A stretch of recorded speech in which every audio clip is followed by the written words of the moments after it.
Hello everyone, and you're very welcome back to the Justice for Aaron Brady campaign. We are continuing with our videos analysing and critiquing the podcast created by Nicola Tallant and Sunday World crime journalist editor Neil Donald. Now, we have done a couple of videos on it and we're going to continue to do so because we feel it's very, very important for us to highlight how the mainstream media is being used simply as a tool by the state to create a false narrative, to peddle lies and to peddle a story that simply is incorrect. And obviously, because we're coming up to more court cases in the coming weeks, we want to be very much active and bringing it to the Irish public that these people are peddling a lie. And the people who shot and murdered Detective Garda, Adrian Donoghue, are still free, are still at large. That is the bottom line to all of this. So the first clip we're going to listen to again it's just a false narrative. We don't want to go into explaining too much. We try to keep the facts, figures, details and what have you. But it can get very galling when these stories are continually peddled by the mainstream media. So just have a quick listen to it's predominantly Mr. Donald speaking here, and we'll have a quick response to what he's saying. Okay. The amount, I think it was €7,000. Yeah. It was a very kind of routine robbery, if you want, and obviously a serving guard, a sort of hero in the community, I think it's fair to say, lost his life for very, very little. But it was... He was a father of two very young children at the time. It happened, and there was no, I suppose, threat against the raiders. It wasn't one of those situations where it could kind of... Why did they shoot? Well, I mean, I don't think that's ever become clear. Yeah. Obviously, the motive, part of the trial of Aaron Brady, part of the motive that was described in court by the prosecution was a motive for money, that Aaron Brady had been involved in a court case, that he was in need of cash, and that there were some text messages shown to show he needed this money. But there was no real explanation about why somebody fired on a guard officer at that. A little bit more word salad from our two intrepid journalists there, but the point we want to pick up on here is the reason or the motive behind the murder and robbery at Lordship Credit Union was that Aaron Brady needed money because of an ongoing and an upcoming court case. So to put that to bed, we at a family with Aaron had lodged €3,000 with Paul Tiernan solicitors. So Paul Tiernan had that in his possession, solicitors. Not that I had to go to the Irish Law Society to get it back. Notwithstanding that, we did get it back. Plus, I myself gave €900 in the reception area of Dundalk Courthouse to Sergeant John Maroney. So this notion that there was an upcoming court case and the money was a serious problem, and Aaron decided let's get a gang together with guns, balaclavas, and we'll rob a credit union that has been protected by two armed detectives. And then there was another story very heavily peddled by the primetime programme on RTE and of course by the DPP and the prosecution during the course of Aaron's trial, that Aaron was having an argument with his girlfriend over Aaron buying her a car. £500 or €500 the car was. And again, are we to believe that someone needed €500, so the decision was made to create a gang, again, get guns, balaclavas, gloves, all that paraphernalia, and go and rob a credit union that was being protected by two armed detectives. So it's just a narrative. I don't want to go into the explaining part of the case. I could talk on that for hours and hours and hours. But that is just a fact. And these people, during their delivery of what that clip there shows clearly, is just a word salad.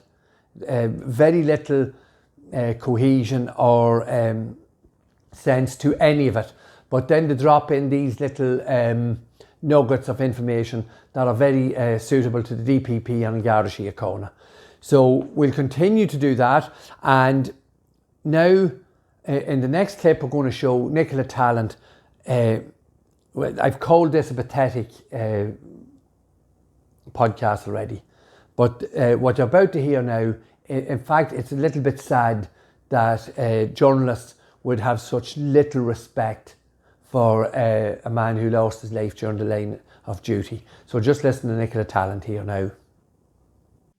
You know, when the money was being moved from the credit union, there was 5 of them, wasn't there? And a sixth was a getaway driver. Yeah.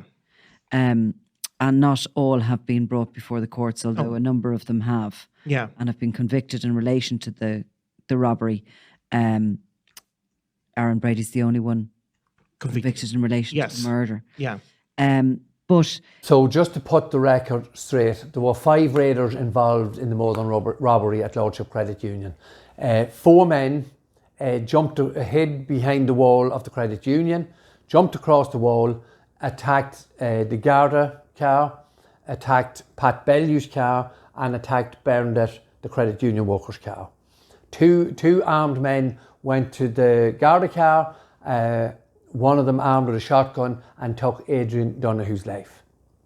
One went to Pat Bellew's car, broke his window, took some of the, I think that's where the money was got, and some credit union paperwork.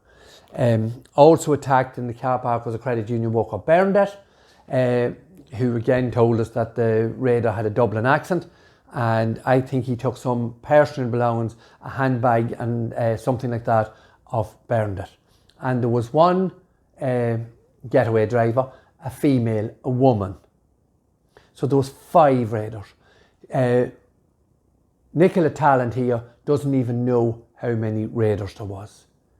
It's like, why is this woman making a podcast about something she knows absolutely nothing about? There has to be a reason for it. She's been prompted by someone.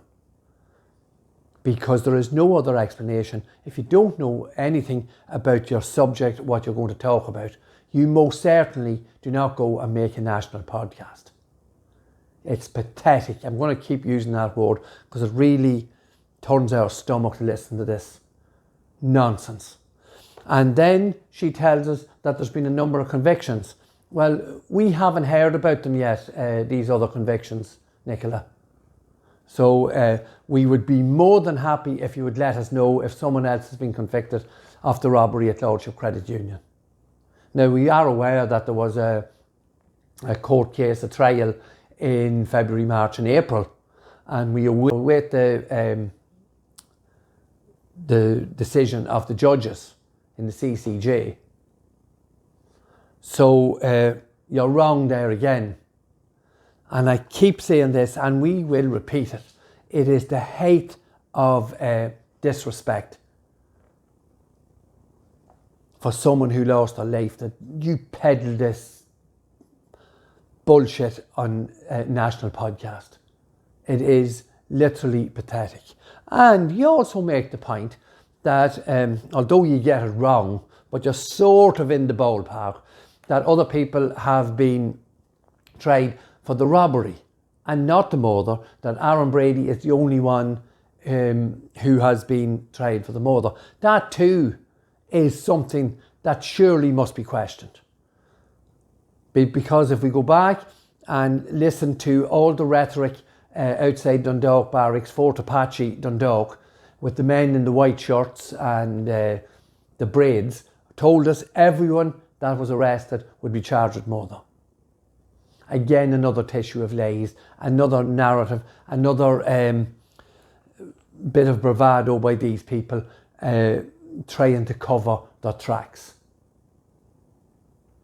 So that's just that little bit of clip. It's only a minute, but it shows how pathetic this woman is in relation to the murder of Detective Garda Adrian Donohue.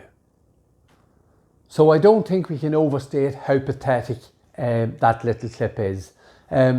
We will continue to create more videos to analyse what these people are saying and look down into what they are trying to achieve in respect of being the mouthpiece for the state and the DPP and on Garda Síochána to put across a false narrative to you, the Irish public.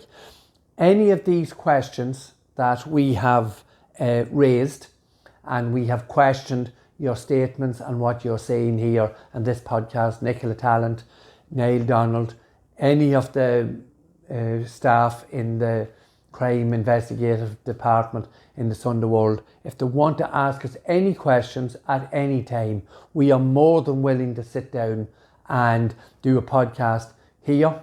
We'll travel to Dublin, we'll travel to the Sunday World office, wherever. And it doesn't matter how many journalists just put in front of us or how many questions, we'd be more than happy to try and put some sort of shape and order into what you are actually reporting on. And this is the mother of a member of Garda Síochána. So back again with the next video. Thank you to everyone for watching. Thank you so much for your comments. Very much appreciated. And we'll see you again in the next video. Thank you.